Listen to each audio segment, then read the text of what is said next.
اللہ کا نام لے کے شروع کرتے ہیں میرے بھائیوں۔ علمی پوائنٹ نمبر 1 وہ یہ ہے کہ ہم مسلمانوں کا یہ بنیادی عقیدہ ہے کہ یہ جو قرآن حکیم ہے یہ اللہ تبارک و تعالی کی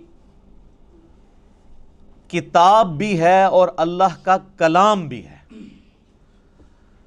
باقی جتنے بھی اس سے پہلے صحائف نازل ہوئے یا کتابیں، ان کے بارے میں کلیم ہے کہ وہ اللہ کی کتابیں ہیں، لیکن یہ وہ کتاب ہے جو صرف کتاب یا سلیبس نہیں ہے بلکہ اللہ تعالیٰ کا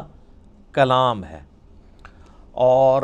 اس کا ثبوت قرآن حکیم میں سورہ التوبہ کی سٹارٹ میں ہی آتا ہے کہ جنگ کے دوران اگر کافر تم سے پناہ مانگیں تو انہیں پناہ دے دو، اور کسی ایسی جگہ پہ ان کو قید کرو جہاں پر وہ اللہ کا کلام سنیں، حتی یسمع کلام اللہ، یہاں تک کہ وہ اللہ کا کلام سنیں۔ اور یہ بھی مزے کی بات میں آپ کو بتاؤں، بڑی حیران کن، قرآن حکیم کے علاوہ جتنی بھی الہامی کتابیں ہیں، اولڈ ٹیسٹمنٹ ہو، نیو ٹیسٹمنٹ یعنی تورات، انجیل اور باقی کتابیں ہیں، زبور بھی، ان کتابوں کو اگر آپ پڑھیں گے تو ان کتابوں میں ان کتابوں کا نام موجود نہیں ہوگا، ظاہر ٹیمپرڈ فارم میں۔ یہ ہم نے اسے بائبل کا نام دیا ہوا ہے نا، باہر جو لکھا ہوا ہے، پوری بائبل کے اندر بائبل کا ذکر نہیں ہے، لیکن قرآن حکیم میں سینکڑوں مقامات پر قرآن کا نام آیا ہے، بائی نیم اس کتاب کو مینشن کیا گیا ہے۔ یاسین والقرآن الحکیم وَأُوحِيَ إِلَيَّ هَذَا الْقُرْآنُ لِأُنذِرَكُمْ بِهِ وَمَنْ بَلَغَ فَذَكِّرْ بِالْقُرْآنِ مَنْ يَخَافُ وَعِيدٍ۔ کئی آیات ہیں قرآن حکیم میں جن میں قرآن کا لفظ آیا ہے، اور قرآن کا لفظی مطلب ہے بار بار پڑھی جانے والی کتاب۔ قرات ہم اردو میں بھی استعمال کرتے ہیں، عربی کا لفظ ہے۔ تو یہ پہلی بنیادی انفارمیشن ہے کہ یہ صرف کتاب نہیں ہے بلکہ اللہ کا کلام بھی ہے، اور چونکہ یہ اللہ کا کلام ہے لہٰذا اللہ کی صفت ہوئی، اور اللہ کی صفت ہے تو یہ پھر مخلوق نہیں ہے، غیر مخلوق ہے۔ البتہ جو ہمارے پاس اس وقت یہ بائنڈنگ کے اندر قرآن موجود ہے، اس قرآن کے یہ جو صفحے ہیں یہ تو ظاہر مخلوق ہے، کریشن ہے۔ اس کے اوپر جو سیاہی ہے پرنٹنگ کی وہ بھی کریشن ہے، اس کا گتا بھی، یہ بھی کریٹڈ ہے۔ لیکن اس کے اندر جو کلام لکھا ہوا ہے اگرچہ وہ کاتب کی رائٹنگ ہے، وہ بھی کریشن ہے، کریٹڈ ہے، مخلوق ہے، لیکن جو کلام لکھا گیا ہے جسے ہم پڑھتے ہیں یا سنتے ہیں وہ غیر مخلوق ہے، وہ اللہ کی صفت ہے۔ اور اسی لیے آپ دیکھیں کہ سورۃ الاعراف میں آتا ہے نا کہ حضرت موسیٰ علیہ السلام نے خواہش کا اظہار کیا تھا کہ اے اللہ میں تجھے دیکھنا چاہتا ہوں، تو اللہ نے کیا فرمایا تھا؟ تو مجھے نہیں دیکھ سکتا،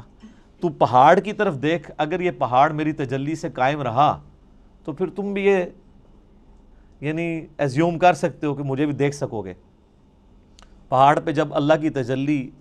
اللہ تعالیٰ نے ڈالی جو سورۃ الاعراف میں آتا ہے، تو اس کی وجہ سے پہاڑ جو ہے وہ ریزہ ریزہ ہو گیا، اور سورۃ الاعراف میں آتا ہے کہ اس تجلی کے انڈائریکٹ مشاہدے کی وجہ سے موسیٰ علیہ السلام بھی بے ہوش ہو گئے۔ یہ علیحدہ بات ہے کہ آپ کے بزرگ کلیم کرتے ہیں کہ وہ اللہ کا دیدار کرتے ہیں، کیونکہ وہ تو کہانی ہے، یہ قرآن ہے، یہ ہے سچائی۔ تو یعنی اللہ تعالیٰ کی صفات کے اثرات کیا ہیں، اور سیم اسی طرح کی چیز قرآن حکیم کے بارے میں سورۃ الحشر میں آئی ہے، لو انزلنا ھذا القرآن علی جبل، اگر ہم یہ پہاڑ پر نازل کر دیتے تو پہاڑ بھی اس قرآن کے نزول کی وجہ سے پھٹ جاتا، ریزہ ریزہ ہو جاتا۔ کیوں؟ کیونکہ قرآن اللہ کی صفت ہے، اللہ کا کلام ہے، کلام متکلم کی صفت ہوتا ہے نا،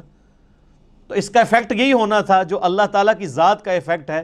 کہ قرآن اگر کسی پہاڑ پر نازل ہوتا تو وہ بھی اس قرآن کے رعب کی وجہ سے ریزہ ریزہ ہو جاتا۔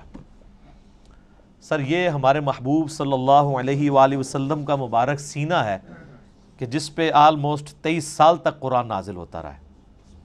اور اگر آپ بخاری مسلم کی احادیث اٹھا کے دیکھیں تو نبی علیہ السلام کے اوپر ایک کیفیت طاری ہو جایا کرتی تھی جب قرآن کا نزول ہوتا تھا، اور سخت سردیوں میں بھی بخاری مسلم کے الفاظ ہیں کہ آپ صلی اللہ علیہ وآلہ وسلم کے مبارک چہرے پر یعنی پسینہ بہنا شروع ہو جاتا تھا، اتنا وحی کا بوجھ ہوتا تھا۔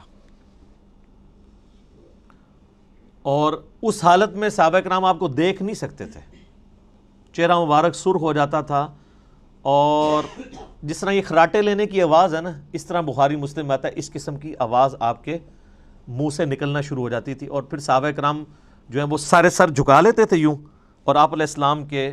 سر مبارک کے اوپر ایک بڑی چادر دے دی جاتی تھی، حتیٰ کہ آپ اپنی وہ اس حالت میں واپس آئیں، یعنی آپ صلی اللہ علیہ وآلہ وسلم پر یہ حالت طاری ہوا کرتی تھی۔ اب یہ علمی پوائنٹ نمبر 1 ہوا ہے جی، ابھی میں اس پہ اور بھی بول سکتا ہوں، لیکن میں جو فی البدی چونکہ میں نے گفتگو کرنی ہوتی ہے، رٹی رٹائی نہیں ہوتی، پوائنٹس میں نے صرف لکھے ہیں کہ مجھے یاد رہے کہ کوئی پوائنٹ سکپ نہ ہو، ادروائز اگر میں ایک ایک پوائنٹ کے اوپر نوٹس بناؤں نا تو پھر یہ 40 لیکچرز میں صرف قرآن کا تعارف ہی ختم ہو، لیکن وہ پھر آپ انٹرسٹ لوز کر جائیں گے۔ بس اتنی بات کی جائے جو آپ کے انٹرسٹ کی چیز ہے، جس میں آپ کا پریویس نالج بھی انوالو ہو، کچھ نئی بات بھی آپ کی انفارمیشن میں آ جائے۔